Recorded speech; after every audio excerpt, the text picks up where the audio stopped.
नागपूरच्या सोनेगाव परिसरात pre wedding फोटोशूटच्या नावावर तेलंगणातील एका फोटोग्राफरला लुटण्यात आलं आहे. आरोपीनं मैत्रीचा गैरफायदा घेत मद्यपान पार्टीदरम्यान फोटोग्राफरला बेशुद्ध करून त्याचे लाखो रुपयांचे कॅमेरे, लेन्सेस आणि मोबाईल चोरून पोबारा केला आहे.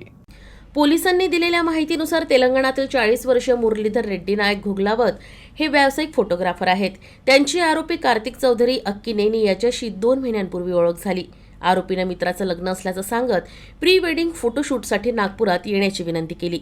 तर त्याचा मित्र विमानाने येणार असल्यामुळे तातडीनं नागपुरात पोहोचणं आवश्यक असल्याचं सांगून त्यानं फोटोग्राफरचा विश्वास मिळवला. नागपुरात आल्यानंतर आरोपीनं त्यांची सोनेगावमधील एका हॉटेलमध्ये राहण्याची व्यवस्था केली. रात्री दोघांनी एकत्र दारू घेतली. यावेळी फोटोग्राफर नशेत बेशुद्ध झाल्यानंतर आरोपीनं त्यांचे 2 मोबाईल, महागडे कॅमेरे, लेन्स आणि इतर साहित्य असं एकूण 6,60,000चा मुद्देमाल चोरला आणि एका कॅबमधून पसार झाला. तपासादरम्यान आणखी एक धक्कादायक बाब समोर आली.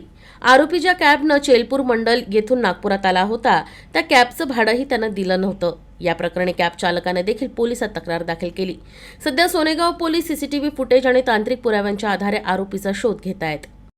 जे आरोपी आहेत कार्तिक अक्कीनेनी यांनी जे आहेत त्यांचे जे काही कॅमेरेज आणले होते प्री वेडिंगसाठी ते सर्व कॅमेरेज आणि फिर्यादीचा मोबाईल हे जे आहेत तो घेऊन जो आहे तो कॅब बुक करून म्हणजे CCTVमध्ये दिसतो आहे की तो कॅब बुक करून जे आहे तो निघून गेलेला आहे. त्याच्यामध्ये आपण जे आहे फिर्यादीवरून जे आहे आपण त्याच्यामध्ये 316(2) नुसार जे आहे आपण त्याच्यामध्ये गुन्हा नोंद केलेला आहे.